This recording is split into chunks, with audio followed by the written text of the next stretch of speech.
Hi, and welcome back to Politidoxy. I'm your host, Aaron Friedman. Today I've decided we were going to have a guest who is from our generation, Generation Z. I am from Generation Z, she's from Generation Z, and I'm from at the end of Generation Z, she is at the start of Generation Z. Why I would want to have this kind of conversation is because I want to have a grasp of what the younger generation of Generation Z is feeling of this political climate, and I would also juxtapose it with my opinion on what's happening right now, especially with the conviction of Donald Trump. We are all very worried of where this republic, so-called republic, we don't really now live in a constitutional republic that much. The Constitution is largely ignored, and the republic of our government is basically non-existent. So the whatever semblance we have left of what the founding fathers left us, that is something that we're worried that we'll lose that as well. So I would like to get a grasp of what the younger generation feels like. So this is why we're having this kind of conversation. So I would like to welcome to the stage Jordan Brace, who first time I ever saw what she has to say was she was on a Twitter space with Sebastian Gorka and made quite a stir on Twitter. A lot of people joined. First time ever, her first Twitter space, so it was a huge thing. So I thought, wait a minute. So she's from Generation Z. She's a conservative. So this conversation would be very interesting. Jordan, how are you doing? I'm good. How are you? Well, I am very worried, as you can tell, mostly because of this. As I already talked about this, Trump is found guilty because of we have a jury that does not know how to jury, because their preconceived notions of Donald Trump let them cloud their judgment of what is the right thing to do. And it was completely in New York. The entire jury basically is from New York, not a very friendly Trump territory, which is the irony of the situation. The only way we would know that Donald Trump would not be considered.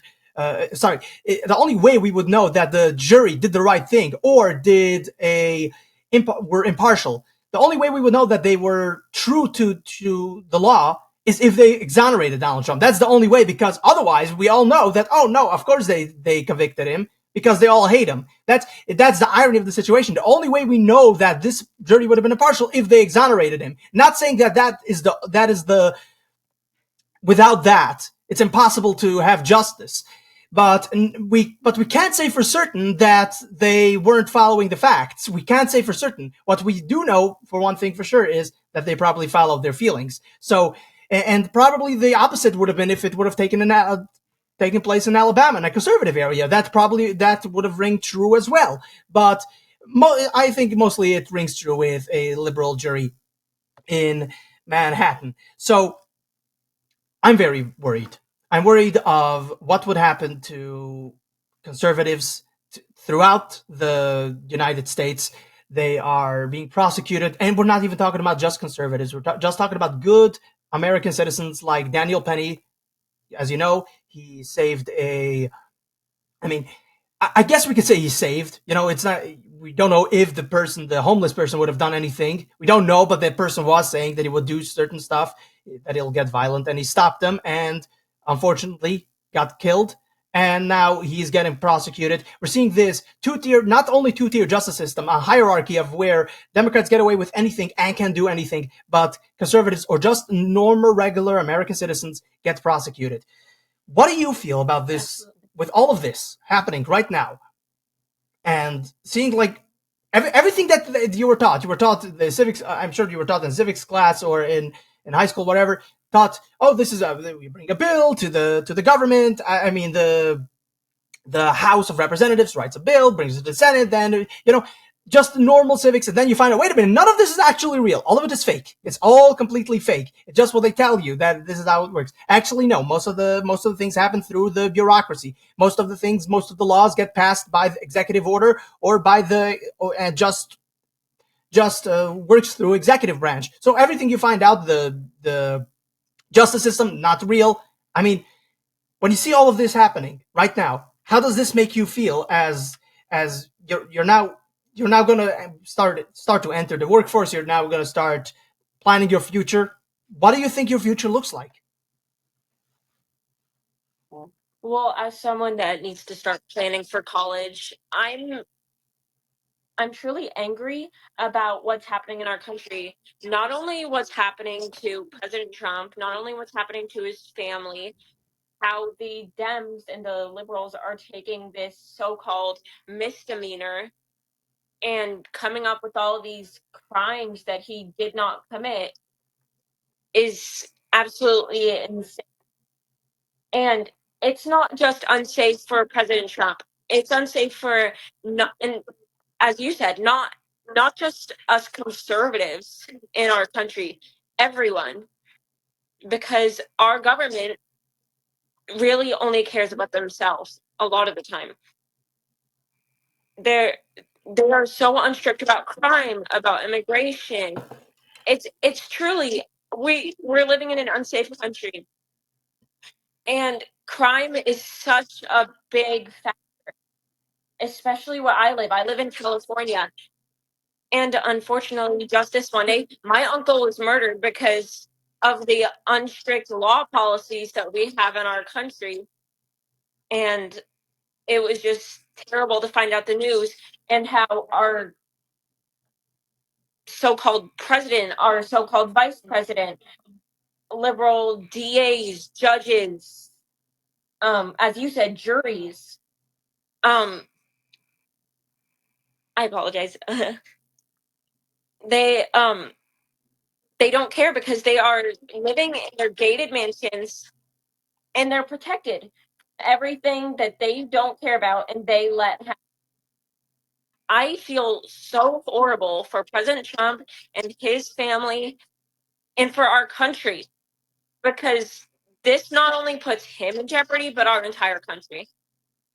Again, first, above all else, you don't need to apologize. For the record, for those who were wondering why this episode didn't air earlier, is because we were scheduled to air this earlier, but unfortunately, your uncle was killed, as a matter of fact, and so we pushed this off. So that is in part the reason why this episode didn't air earlier. But your point is completely well taken. That the country is being destroyed, hollowed out from inside and outside. The invasion of the southern border are not being fueled by immigrants. These people aren't immigrants. They aren't migrants. What they are is colonialists and looters. They are looting and taking from the rotting corpse of America, or whatever is left of the rotting corpse of America. I mean, whatever inflation hasn't destroyed yet, taking whatever they have to take and then sending it down back to Mexico or whatever country they are coming from. They are colonialists, bringing their own traditions, laws, and ideas and behaviors, which do not mesh well with American behaviors. Does not, as a matter of fact. For those who are wondering, those who want to know more, they could read Ann Coulter's book Adios America. I highly endorse that book. It is really, really, really sad to see that whatever America was supposed to be, it's not that. It's a complete lie, especially towards Generation Z, who were promised. We were promised certain things. Oh, we'll, Social Security. That's one of the promises. You'll get to enjoy Social Security. Guess what? It's bankrupt. And this is one of the weirdest things that I actually called it out, and I said that baby boomers, and I know this is a very, very, it is not a popular opinion to take, but I said that baby boomers do not deserve anything because they did not conserve the culture that they grew up in, and inflation destroyed everything. It's mostly their fault. I mean, if they were in charge, and they are still in charge, large part they're still in charge nowadays. So, the baby boomers don't deserve it. But you might ask, okay, well, they paid into it. Fine. Okay, so where's the money? Oh, well, the money is not there anymore. Guess where the money is? Well, the politicians, you thought you were putting money into the Social Security fund. It's not there.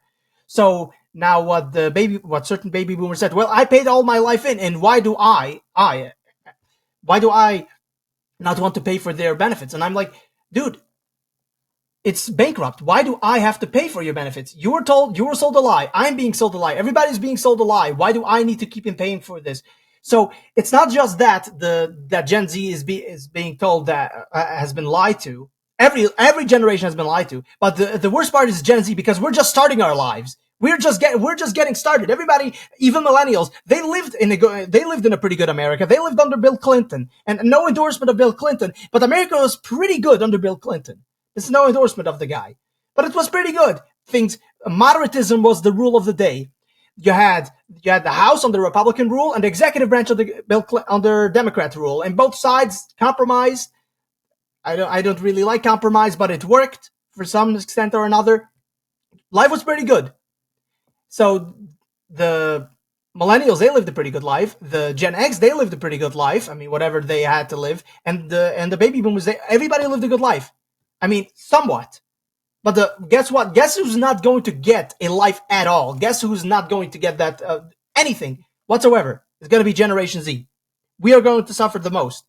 So with that all, so now putting that all into context, do you feel like it's worth it? It's worth it putting in any all of the work, trying to, you just said you want to go to college. You feel above all safe. I mean, you are as I understand, you're Jewish. Seeing the Hamas crazies on the campuses running around, and it's so funny, by the way. They can't even distinguish between, there are certain Jews that are not necessarily Zionists. So they can't distinguish between those Jews and just Jews who are Zionists. Everybody, all the Jews are now guilty by association. And do you feel, so with that, do you feel safe in college? And do you think it's even worth it going to college, trying to, learn something good that'll bring in a lot of money? Does it sound like any work whatsoever? Does it sound worth it? Well, I think as someone that's going into college within the next 2 years, because I'm going to junior year right now. Right, for me, as I witness what's going on right now, I feel terrible for current Jewish college students because there is so much anti-Semitism. This is like textbook level anti-Semitism, and it's absolutely terrible. It's hateful. And I've seen, I know this is a present and future issue, but because of the levels of inflation, because of high taxes, because of because of our tax dollars being used to fund illegals and criminals, college is getting more expensive, houses are getting more expensive. This country is just getting harder and harder to live in for not only my generation, but for every generation, because we're all being lied to and told that our funds are being used for good when they're not. And like I said, the anti-Semitism in our country is baffling. And I don't understand how people can be so heartless, and they're characterizing Jews and Israelis as terrorists.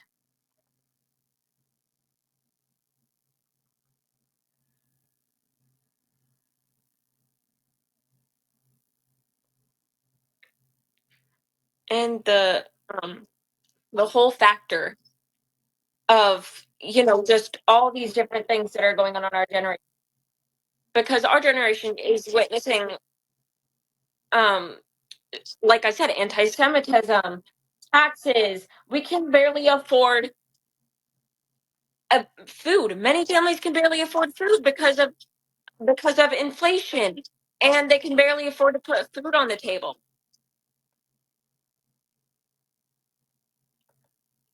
Completely agree. The Especially when it comes to I don't like using the word anti-Semitism, only because it is devoid of any meaning, the same way racism doesn't mean anything. Anybody calls me a racist, I'm like, yeah, thanks for noticing. I really don't respond to that kind of talk. I'm like, whatever, whatever makes the person feel better. So that's why I use the word Jew haters, because that's a much more defined term, and I think that at least has some weight to it.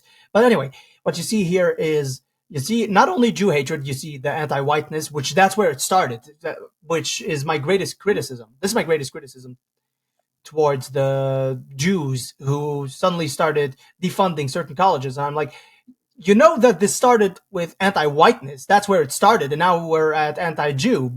You know, that's where it started. Where were you when it was anti-white? Why is anti-white okay for you, but anti-Semitism or Jew hatred suddenly? Oh, that's where you draw the line. So it also brings it to question. Just personally, it brings it to question if they're actually that really, if they're really motivated, if their motivations are really that good, if it's just for their to save their own hide. But anyway, but it is really telling to see that this is a nation that we cannot condemn completely, utterly, and fully the rapes that happened in Israel. We cannot condemn, for some reason. We cannot condemn that. And also, there is a conversation to have about the Israeli response to it. I think that legitimate conversation on that subject is completely warranted. I myself am not a huge fan of what's happening there. I think that the cut by 1,000 wounds doesn't really work. It only creates more terrorists. So that I completely agree that if there are people who want to have a conversation on that front, no problem. But this dehumanizing of our fellow American citizens brought to you by foreigners is not a good idea. It is not. It just doesn't work. It's not a good idea, and it is taught in the universities. So we do not see. I don't see. Again, what I see here happening is that from the top down, from the institutional level, the hollowing out of our economy, the destruction of our bodies through medical tyranny, the inflation, and now we have the academy. Everything is working against America. I do not see. I didn't see us coming out on the other side without taking huge risks. I just don't see it, and this scares me. This scares me that I don't want to see. I don't want to see more suffering. So which brings me to my next question. You you have of course seen the next generation. Let's talk about a little bit about the next generation, Generation Alpha. What is You happening? I know, mean, go ahead. What were you saying? I'm that's I think that the liberals and the Democrats, just like they have with our generation, are going to continue to brainwash the next generation. Because that's what they do. They divide and they conquer. That's how I like to express it. But here's the interesting In my thing. opinion, there. Here's the interesting thing about what I think what's happening with Generation Alpha.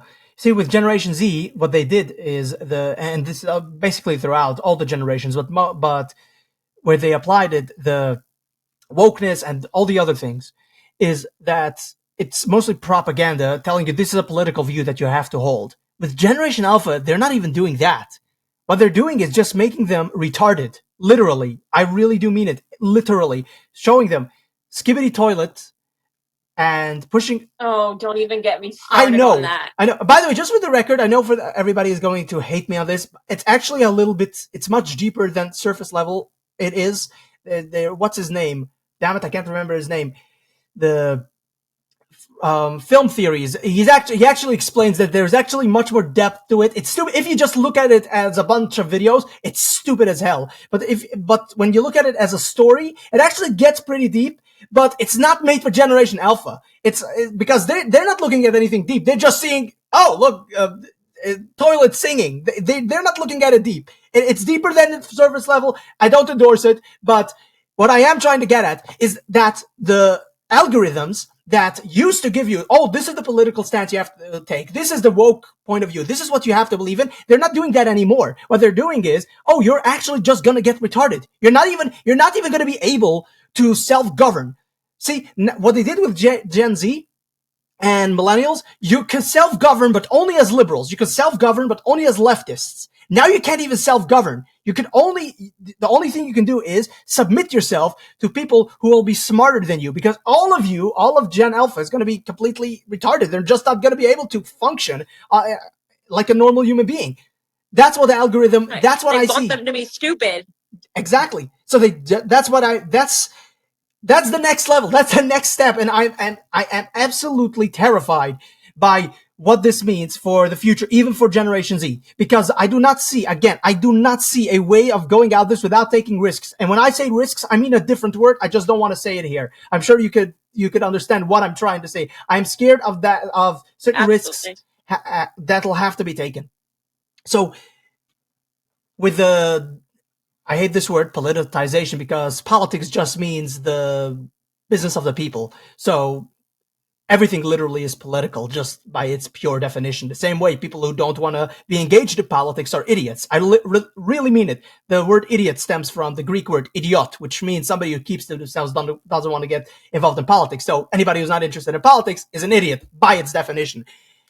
And why do I use harsh terms? Because I do believe people need to be concerned with politics, that concerns the polis, the people. Anyway, so with the politicization of the courts, the destruction of the economy, the hollowing out of everything, every societal norm, issue, and everything else that is happening right now, I know that you feel that it's hopeless, but is there anywhere where you do feel hope that, you know, there might be some certain things that we can do. I know, we are young people. We don't really have wisdom. We are young people. Young people don't have wisdom. Just putting it out there. I know my place in life. All right. So, I do have commentary, but again, I know my place in life. I don't have wisdom. But although I do believe I have much more wisdom than the Clintons do, but that's a story for a different day. Oh, absolutely. Right. Anyone So, does. but as somebody who is, I know for some reason the conservative movement, we don't that much listen to what the younger generation has to say, because wisdom, the issue of wisdom. But still, I would like to know: do you see any hope? Is there anything that you would say? Okay, if we do this, that, and the other, this could at the very least mitigate the damage that is about to manifest itself. Well, I think that the hope for our country lies in the hands of people like us and so many others, including people that I know the truth about the schemes of the Democrats, that know that they're trying to divide and conquer and control our country, and that we know the truth, and that we are going to be the future of our country and restore peace. We're going to make sure that people can actually afford to put food on the table. We're going to make sure we have safe borders and keep criminals off our streets who are running rampant throughout the streets everywhere. And I think that besides President Trump, after he serves his next term as president, it is up to us as Gen Z, conservatives, Republicans, to ensure that the future of our country is stable, and that we're not going to let it be overrun by Democrats like it is right now, who are going to spread lies about all of us and prosecute us and treat us like we're these otherworldly people when all we do is spread the truth and know the truth. So would you say that first, above all else, Donald Trump needs to be elected, right? Above like Absolutely. first step we need to do: have Donald Trump elected, make sure that he appoints the correct people, bring back Stephen Miller, which I think he was pretty great. He was, he had a lot of traitors. Donald Trump had a lot of Yes. traitors. He was not one of them. So we need Stephen Miller, we need JD Vance, we need Josh Hawley, people like that in certain places of the administration. Again, different places, but they are in the legislature, and I think that they should stay there for a long time to come. But that is the first step. So we have Donald Trump. We have people who are going to be loyal, and they're going to be, in a way, kind of loyalist. I guess that's the best word to say. Although be vigilant. Don't just blindly follow orders. So yeah, that is the first step. That Oh is the yeah, first no. step. Who would you say that after Donald Trump? 4 years. What does that? What do you envision those 4 years to look like? What do you expect of a Trump presidency? I believe that President Trump is going to bring back all the policies that he had in place while we were, while he was our president, and he should still be, but obviously that's still in. He's going to cut taxes down, make gas affordable, cut inflation, make sure our borders are safe, make sure our streets are safe. Um, cut and get completely rid of catch and release, because that's part of the reason that our country is so unsafe, because of catch and release. And I know he would do his best to reduce crime in our country by implementing all these policies and making sure that we are safe and can afford things, and make sure we can afford houses and food and clothing. And the Democrats that are currently in office, they just want to control you and tell you, what kind of stove you can cook on, what kind of car you can drive, what kind of car you can buy. I mean, what kind of house you can buy. I apologize. And President Trump will just take away all the damage and do his best to undo what the Democrats have done. Obviously, he can't bring back all the lives that have been lost, but he can prevent more from being lost in the future. Yeah, I mean, I would expect as much. I mean, he better do those things and much more. Would you be in favor, for instance, of him deporting the illegal aliens, or would you say that that would be too far? Because I've heard certain people say that, well, they would love to see the illegal aliens deported, but just one video of an illegal alien being separated from their so-called married into family into the United States, and that'll be the end of that. The Democrats will have their campaign. It'll be everything will end right then and there. Just one video. But would you say that that is? But regardless of whatever liberal Republican wants to say that that should not happen, would you say that that is something you expect of a Trump presidency? The mass deportation of illegal aliens. I would, because I understand that there are people that come into our country legally, and they come here because they want a better life. That's a large number of them, but there are also a large number of them that come here pushing human trafficking, bringing drugs, weapons into our country, and that's part of the danger on our streets. And if you could, pick and choose who you send back, that's different. But I don't. That's one option. We have to keep our people safe. If someone wants to come into our country and be a good contributing factor to society, come on in. Just come legally. I would also love to see when we have people who not only they come legally, but they also are people who are of good stature, good moral character, and who are willing to submit themselves to the traditions and norms of this society, and who are willing to take upon themselves the mission of America, and that is the Declaration of Independence and the Constitution. But before that happens, Absolutely. I have to say that I would be in favor of a 20-year a 20-year moratorium on and all immigration. No more immigration for 20 years. Not a single person should be entered into the United States. Maybe some exceptions where if you have some geniuses, some great genius that from, let's say, from Great Britain, yeah, you'd have some great genius, or from Sweden, or from India, whatever. You'll have some very smart guy and probably smart, and it would be a net benefit for the United States, a significant net benefit for the United States to give that person citizenship. Okay, you know what? Maybe we can make some exceptions for certain exceptional people, but first 20 years for the even for the illegal aliens who have been given amnesty. First, they need to be assimilated into the United States. After 20 years, I think that is significant enough time that they'll be assimilated. That's when we can reopen the gates, but slowly and thoughtfully letting in people who want to be a part of this great miracle. You want to be part of the great miracle. You want to take your part in it. Then you have to sign your name under the great contract, which is the Declaration of Independence and the Constitution of the United States. You got to sign your name on that. If you don't sign your name, if you don't want to participate, if you don't want to. You want to have the sacrifice, then you can't have the benefits. You want to have the benefits, then you're going to have to do the sacrifice as well. And you're going to have to, certain times you're going to have to forego certain traditions, norms, or behaviors in order to participate in this great miracle. So that is basically how I see the only path forward. Otherwise, America is just an economic zone where looters and colonialists could just come in, go whenever they want, do whatever they want, and America doesn't survive. We're a country. We're a country and a nation. We're not an economic zone for the world's poor to take advantage of. So with all of that, the interesting thing that strikes me is, first above all else, you are a Gen Z woman. It doesn't really, the statistics on that doesn't really mesh because Gen Z women are mostly liberal. So how did you find your way to be a conservative? What nudged you towards the conservative cause? A lot of this starts with my upbringing. My mom taught me everything I needed to know about politics from a very young age. I started watching the news. I started seeing how Obama divided our country.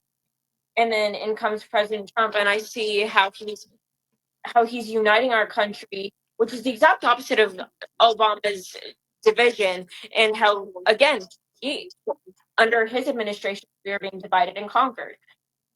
And I knew from that point on that I wanted to make a change in the future and even become president one day because I believe that I can make a change in this country too.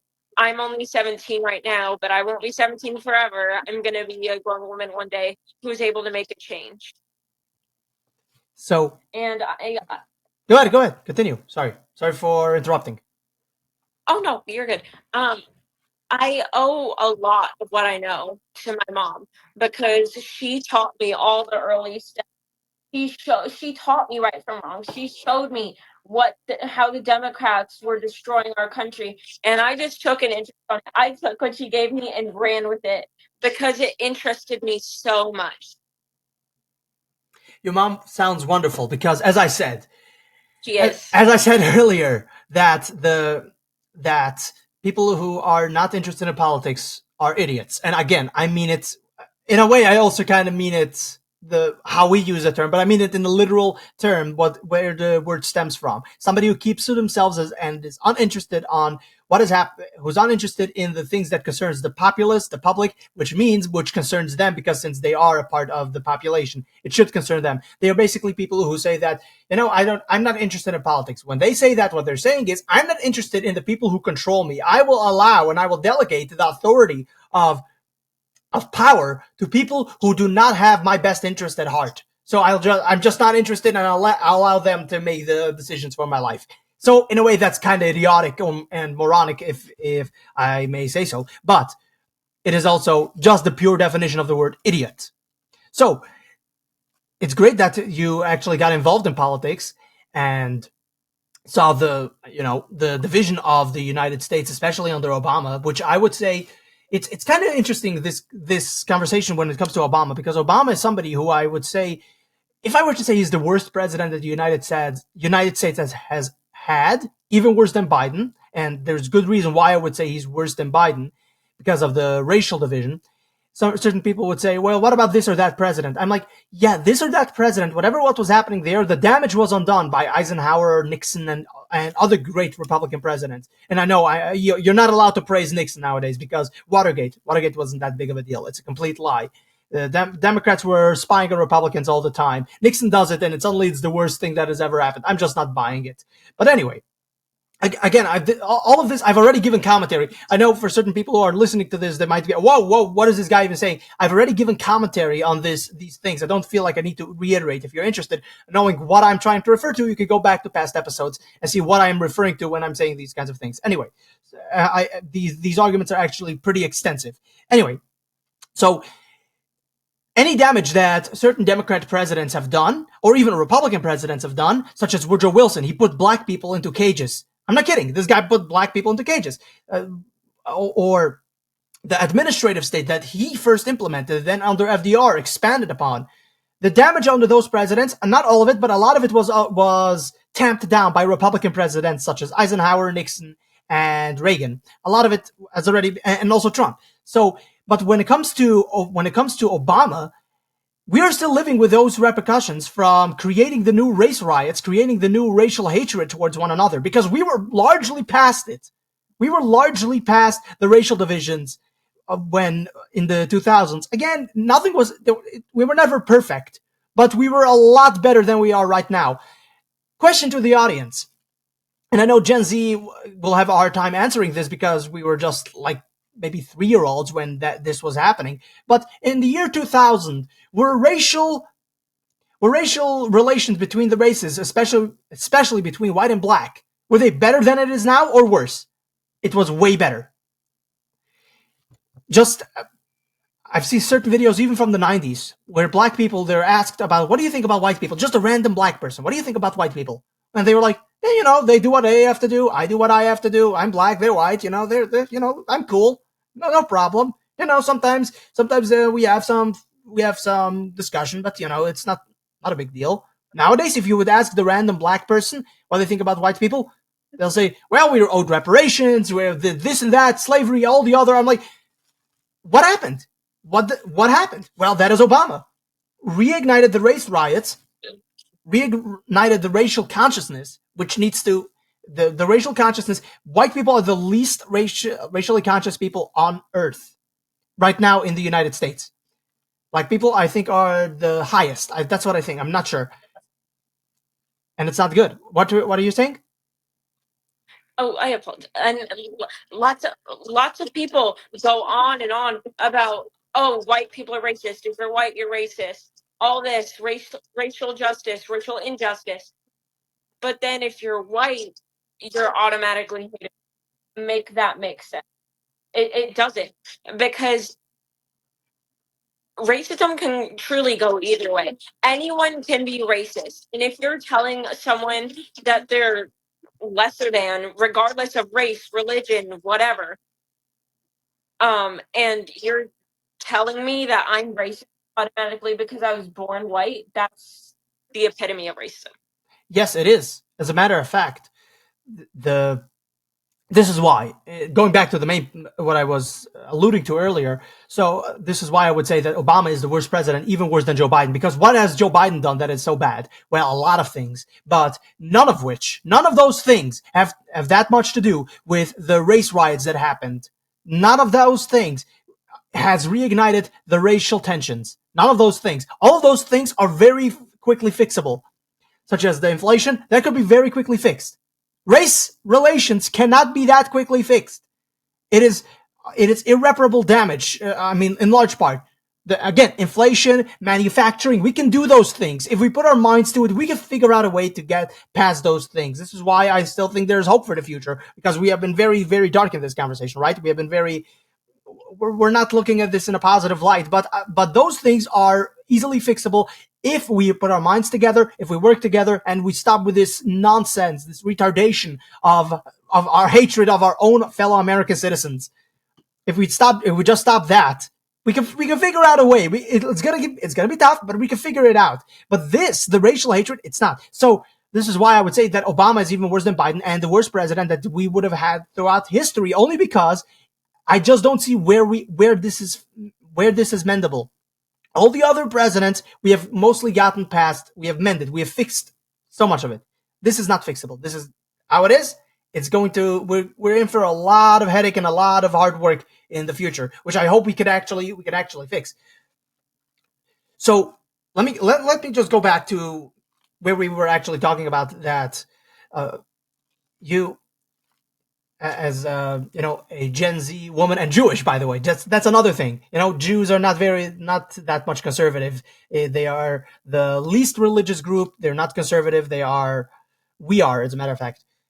We can do better than this.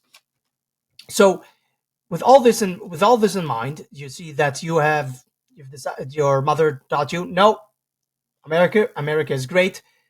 I know there might be certain problems, but this, that, and the other, these conservative things, these great ideas that have been passed down to the generations, these are the best ideas that are good to be conserved.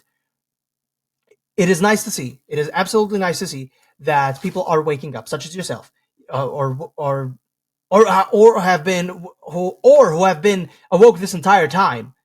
Just another question: Have you been previously have you been more liberal, or have you got more conservative, or were you always more or less conservative?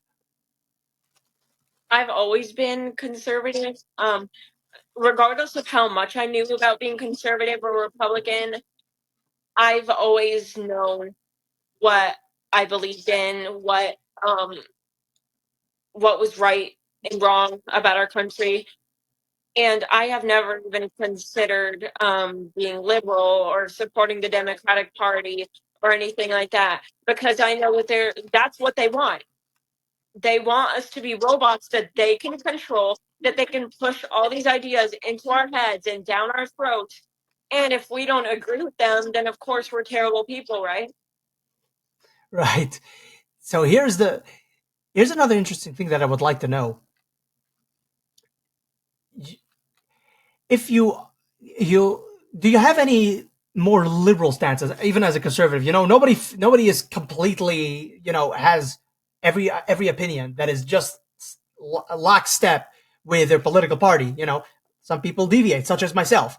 I am not lockstep with a large part of the of Republican politics because I'm not a neocon. I don't like the endless wars that's going on. I am not a capitalist, but I'm also not a communist, of course. I see both, just for the record, I see both sides of the same coin. The capitalism and communism are both the different sides of the same coin, because they both agree that materialism is the highest point of human existence. And where the communist says that the materials need to be divided amongst the populace in order to create utopia here on Earth. And that is distribution, redistribution. The capitalist says that no, it's actually the accumulation of wealth that creates utopia here on Earth. And I reject both of them because I do not see the person as being a purely material being. I see them as being also a spiritual being. And therefore, one must also engage in charity. One must engage in a free market, which means that the capitalist system where people just accumulate wealth is sacrificed in order to make sure that medical freedom exists, because these huge corporations, they are capitalist corporations. They just want to make money off of people, and the government has to step in and say, no, you can't do this. You're gonna have to regulate this, that, and the other. You cannot make money off of this. You're just exploiting the populace. So capitalism also, yes, communists are correct that capitalism, if it is not regulated, exploits the populace. That's just a matter of fact. I know and this is where the capitalists in my party, they sometimes, I feel like they feel attacked when I bring this up, and I try to tell them, well, guess what? Charity goes against capitalism, because what is charity? Redistribution of wealth. What is capitalism? The accumulation of wealth. These are opposites. But charity is a good thing. Yeah, of course, charity is not communism. I know the communists would like to say charity is communism. It's not communism, because communism is coercion by the government to force you to give away your wealth. Charity is you give it away from your own free will, right? So anyway, so this is another thing that I deviate from mainstream conservative or Republican talking points. Is there anything that you deviate from the message, or you go your own way, you go your own path, which conservatives are like, I'm trying to. You're supposed to be conservative. Why are you doing this? I get this so many times that I say things and they're like, you're supposed to be conservative, and I'm like, you don't own me, so calm down. Is there anything that you say or do that gets conservatives scratching their heads? I'm going to be honest, I've never really thought about it that way. I've never thought about what beliefs I may or may not have that may completely align with our party. I don't, I'm not 100% sure about that, but I do agree with you that charity is so important, because my mom and I, we donate to charities all the time, such as the Wounded Warrior, the FDA. Um, and And I think it's also really important that, we help those in need. Like, we go out and feed the homeless whenever we can. That's really important, to help others. So if that's a matter of capitalism and charity, then yeah, I think charity is extremely important. But like I said, I haven't really thought about anything that I might think about that deviates from the conservative party. Well, right here on your profile picture, or sorry, it's actually the name, Jordan, President, Trump supporter, vegan patriot. Now, wouldn't you say that being a vegan, that is something that deviates from conservative politics? Because conservatives, we're not vegans. We're meat eaters. We're carnivores Yeah. through and through. Wouldn't you say that is something that some conservatives will be like, but wait a minute, you're conservative. How can you be vegan? That is the hippie stuff. No. Yeah, I've been raised vegan my whole life. I have to admit, sometimes I'm not. fully strict about it, but most of the time, yes, I'm vegan. And you're right. That's probably not 100% something that that people in our circle would agree with and are like, that's hippie and all that. But I'm a full animal lover. Like my mom and I do animal rescue, donate to animal shelters, all that. So Yeah. And by the way, just for the record, there are certain things that the hippies they got right. Here's another thing I'll say about the hippies. What they got right is buy local and buy natural. I'm like, how did the conservatives get it so wrong in the 60s? The hippies, listen, as bad as the hippies were, they're correct. Buy local, stop buying from the huge corporations because you want to help out your local stores, right? You want to help out your fellow neighbors instead of the huge corporations and buy natural. I'm like, yeah, I agree with that. I'm like, why did the conservatives they messed up on that, don't you think? buying from small businesses. Yes. I feel like the That's conservatives something I messed up. fully support.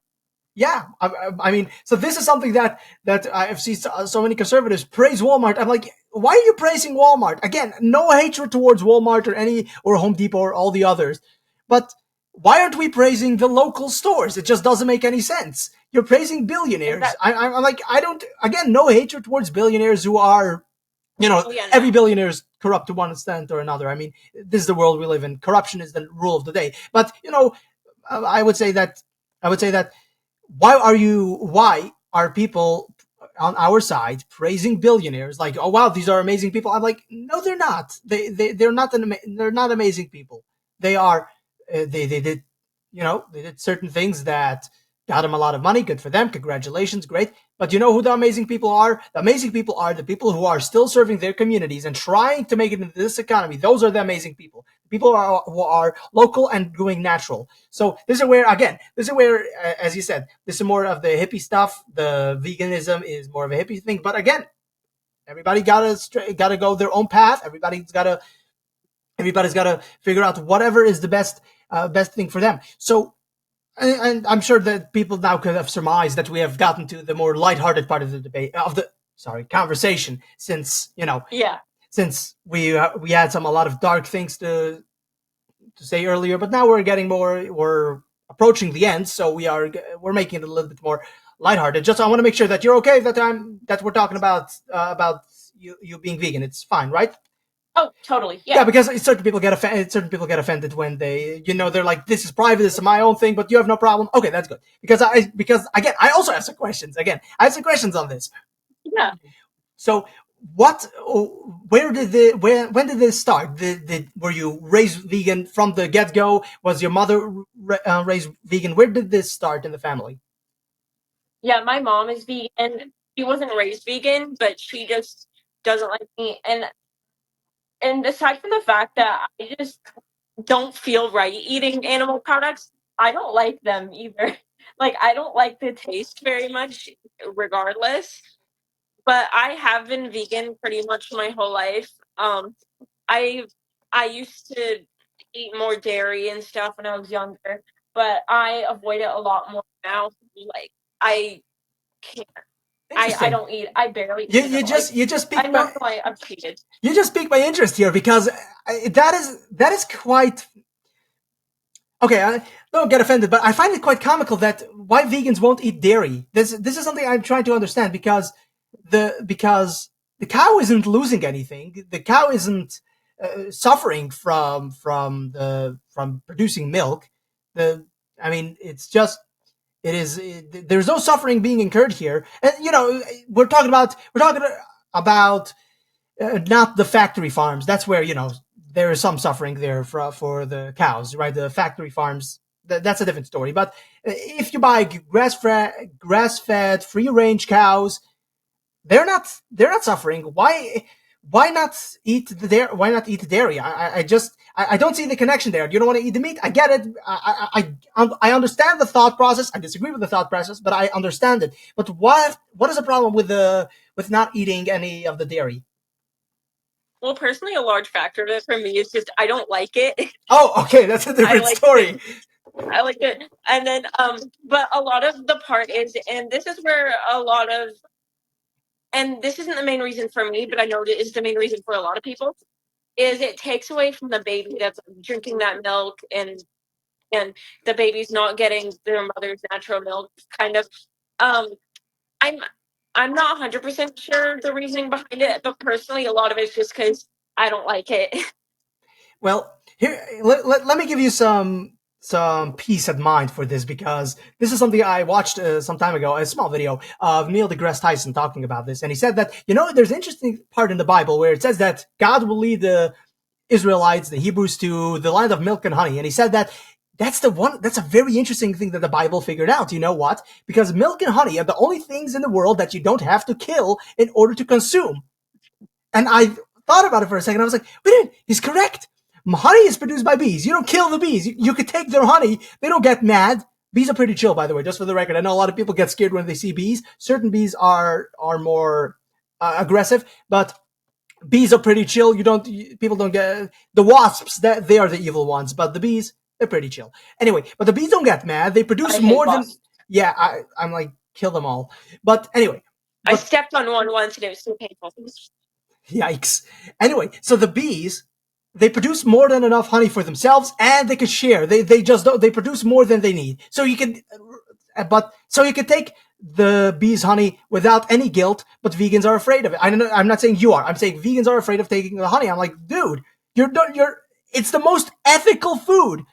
And then there's the milk from the cows, or from whatever animal you want to take the milk from, is the same thing. You're not killing anything, and it's the most sustainable and ethical food. Even more, again, I know vegans might get offended by this, but it's even more than any plant out there. You're killing the plant. So that is killing. You're ending a life. I know it's not the same as a human life. I get it. I trust Yeah. me, I do. But the eating the plants is killing a life. It's a life form. Now it's dead. Eating milk and honey, you're not killing anything. You're not taking away from anything. So when God said, "I'll lead you to the land of milk and honey," it's saying a whole bunch of things. But one of the things Neil deGrasse Tyson says that this means is that he'll take you to a place where you don't have to kill. You can live in a paradise where you don't have to kill. You could live in peace and harmony with nature, synchronized together with nature. So anyway, so again, just to put you at peace of mind for the dairy thing, which I think you should do more research in, because even as a vegan, you should do more research in, because that's the one thing that nobody suffers from taking the cow's milk. Nobody suffers from it, and the same is with the bees' honey. Nobody suffers from it. Vegans can take the milk and honey, no problems with that. But here's the let me challenge you, since we're having it's a lively debate. Let's turn this into a lively debate. The that Again, are you vegan because of the suffering of animals? Yes, that's the me aspect of it. Also, well, it's that's most of it, and then also I don't like meat. Well, okay, so the first thing I would like to say, so what you could do is kosher. You could go completely the kosher. The best sustainable food out there, meat you could find, is kosher meat, and I mean kosher by the Orthodox. I don't mean just, I mean really, because they slit the throat of the animal, and the halachic law, the law of ultra Orthodox Jews, is that the knife cannot have any nicks or any cuts or anything like that, no scratches, no nothing, because it has to be a smooth, quick cut that the animal should not feel any pain whatsoever. Meanwhile, in other places, the animal is tased, the animal is shot in the head, all kinds of gruesome things. So that is not kosher. Doing that is, it just doesn't work. So I would say that if you would ever want to still abide by principles that you don't want to harm animals, you don't want to make them suffer, I guess that's a good place to start. Go kosher. That's when the least amount of suffering towards animals happen. Especially since Jews also have a commandment, tzar balachayim, which means do not inflict pain or needless pain on an animal, by any animal. You're not allowed to inflict needless Right. pain. Okay, so now you got that principle going, and you also got the kosher that you can't, when you slit the throat, it has to be, the knife itself needs to be smooth as never before, like nothing else. It has to be smooth, no nicks, no cuts. So far that the person that slaughters the animal has a longer nail on his finger than, one nail is grown a little longer, so they could skim through the surface of the knife to feel if there's any nicks or scratches on the knife itself. So they have a little bit of a longer nail to be able to detect if there's anything like that's basically how it was done, even in the olden days. I don't know, maybe nowadays they have some technology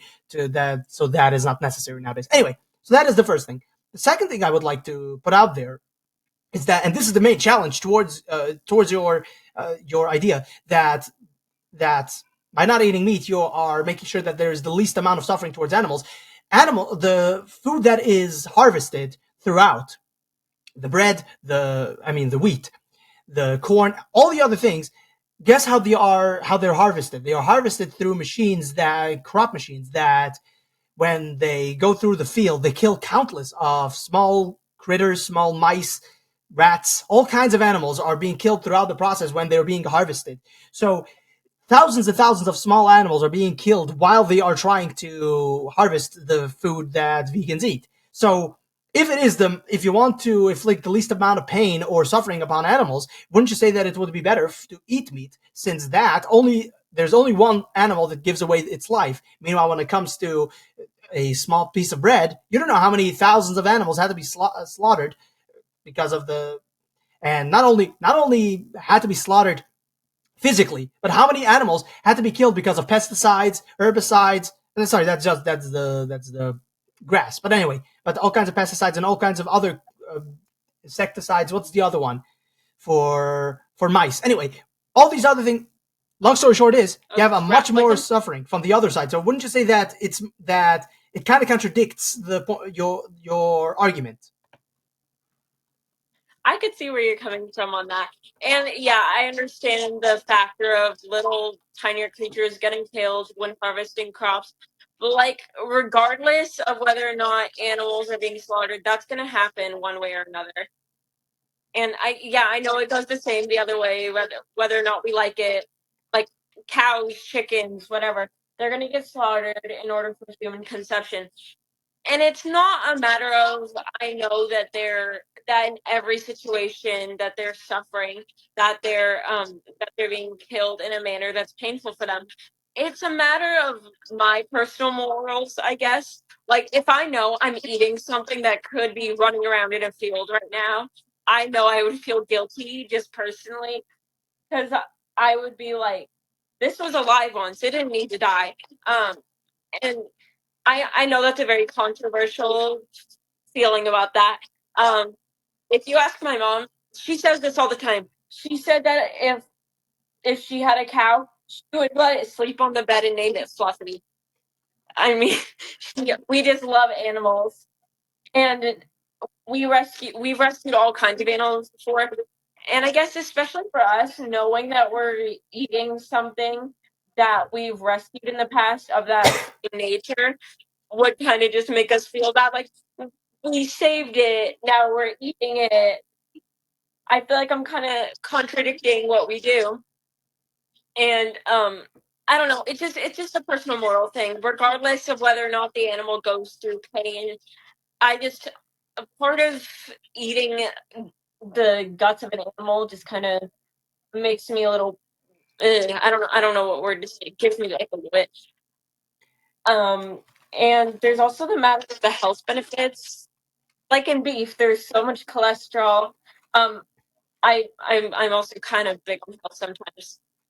What And on what? also I didn't catch that. What were you saying? there sometimes there is a well, I don't even know why I said sometimes.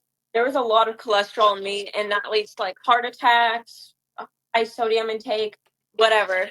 And then, like, sometimes I didn't even know I didn't know about this. Sometimes they just cut the cancer out of meat if, like, the cow has cancer or the chicken has cancer, and then they sell it. And like, I don't know.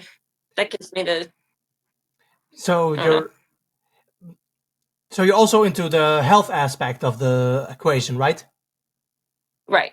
Well, that's interesting. That is also a very interesting subject to touch on, because if we're really going to if we're going to talk about the health benefits of eating healthy, I would say that there's much more health benefits that come from eating a steak than it comes from spinach. So I know a lot of people say, and especially vegans, like to say that. And let me ask you: do you think that spinach is a very healthy food, right?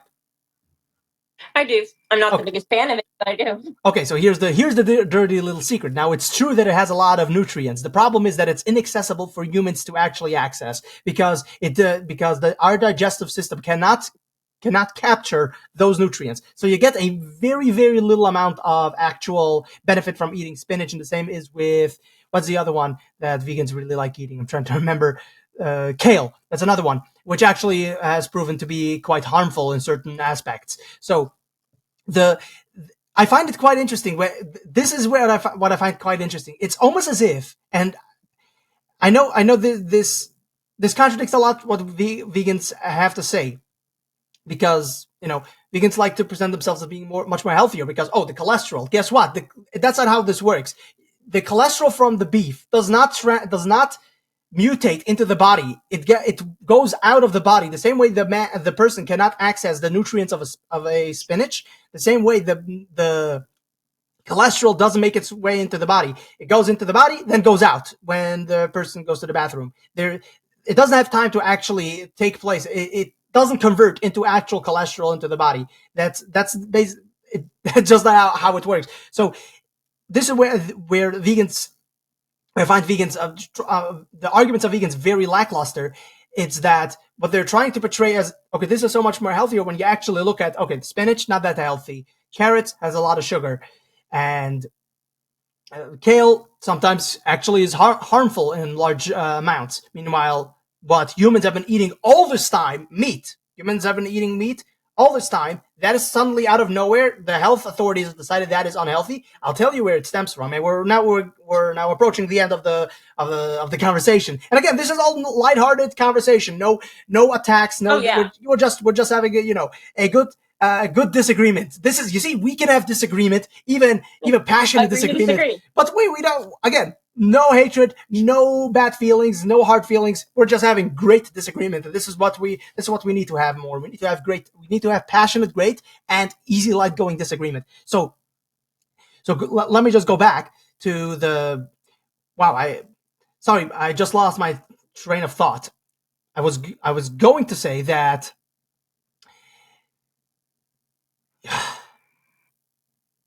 Where was I? I was talking about yeah. So vegans like to portray themselves. Oh, okay. Now I remember. I remember now. So the attack on meat, since we have been eating meat throughout the entire history of human existence, and suddenly out of nowhere, meat has been demonized as this terrible thing. So on par with cigarettes for some reason. It's red meat is very dangerous. It's not good for you. Cholesterol, blah blah blah, all the other things. Well, we have been eating meat all this time. I'm made out of meat. The meat gets converted into meat. The proteins get converted right into proteins for me. So where did this come from? Well, I'll tell you where this came from. The attack on meat came from the sugar industry, which they started to replace all fats or even trans fats with sugar. So all these studies that were attacking meat and hyping up sugar as being this great thing, all were paid by big sugar companies that, much like big tobacco, tried to cover up what was happening with people's lungs.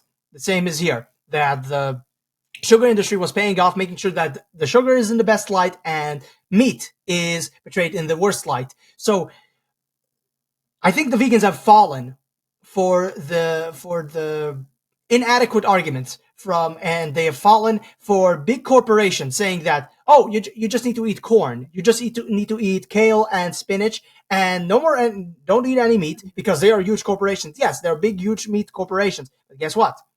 I think that veganism, in and of itself, the vegan idea, the people who have pushed veganism, or even the people who were who were not all of them were pushing it, but they received like marching orders, I guess, from big corporations saying, hey, you should start doing this because it is healthier. Meanwhile, the entire thing was a scam from the start. At least that's how I see it, because we've been eating meat for all this time, no problems whatsoever. Then suddenly out of nowhere, oh, red meat is not good. At the same time, this is the 1960s, the same time that sugar replaced all trans fats, all fats started to replace all these kinds of things. And now, as a matter of fact, what are we seeing? What are we seeing right now? People are much more fat. Wait a minute. What happened? What happened? In the 1950s, you could buy a hamburger at McDonald's. I've never bought McDonald's because it's not kosher, but You could buy a hamburger at McDonald's and you'll not get fat. Nowadays, you can't go without it. People get fat all the time from these kinds of things. The meat also has lost a lot of its nutrients in part, but it's all sugar pushed based. Almost everything, the bread, the sodas, everything, sugar. And the meat itself is of the lowest quality. What are they feeding the animals? Oh, they're feeding the animals corn instead of grass. You see what happened here. So now we're having now what we're having is people getting fat, easy, complacent, compliant, and submissive to a government that can now much more easily enforce its will upon the people. See where? So I think that if one is to become vegan for the correct reasons, I understand. I can respect the idea. Okay, there is factory farming, right? That is not good. That is bad. Hey, I'm a meat eater, and I say yes. I agree with the vegans. That is bad. I don't like that. We should have free roaming. We should have free roaming animals, grass fed. I agree with the vegans. That is bad.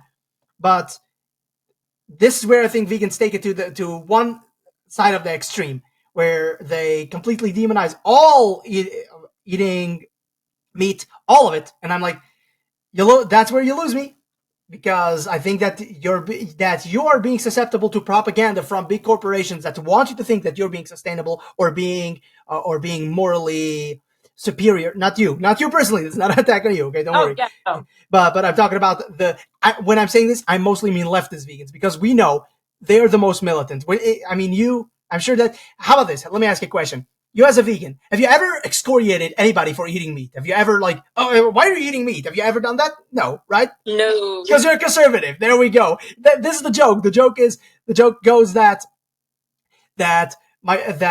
a vegan walks into a bar. How do I know this? He could stop telling everybody.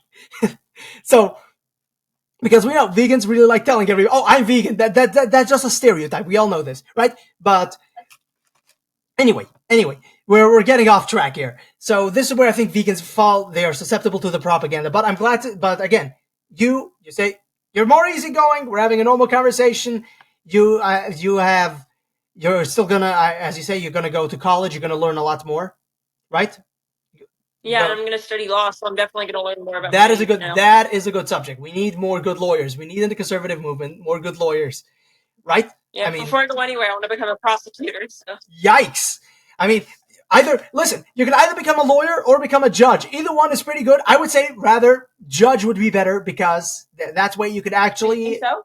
I would say so. I mean, we can see. Listen, you can be the best lawyer, but if the judge is bad, then it's just not. Yeah. You know what they say. Like Merchan. Yikes! You know what they say about good lawyers. A good lawyer knows the law very good. An excellent lawyer knows the judge very well. So that's true.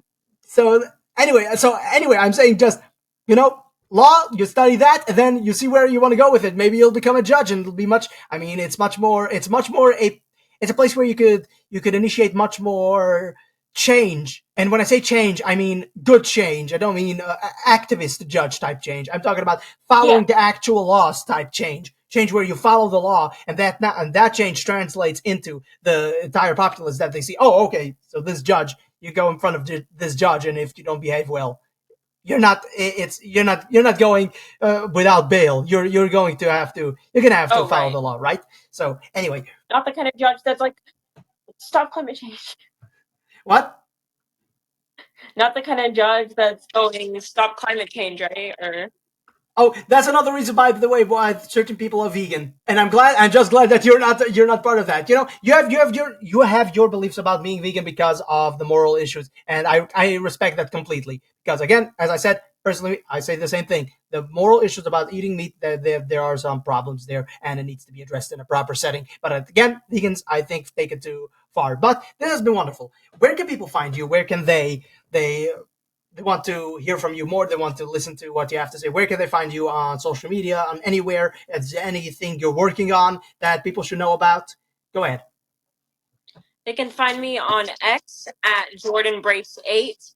That's JordanBrace, and then the number 8.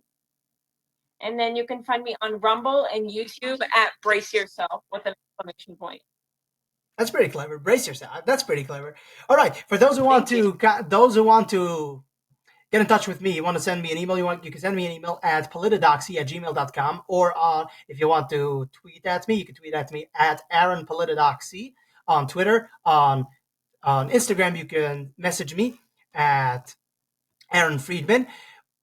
I ask of everybody, please share this episode, like, subscribe, leave 5 stars, everything. You can watch this episode also on Spotify. New thing, you can watch episodes on Spotify. New thing, a video episode. So that's cool. So, guys, again, share this episode. That's the most important thing you can do. And remember, my fellow radicals, stay political.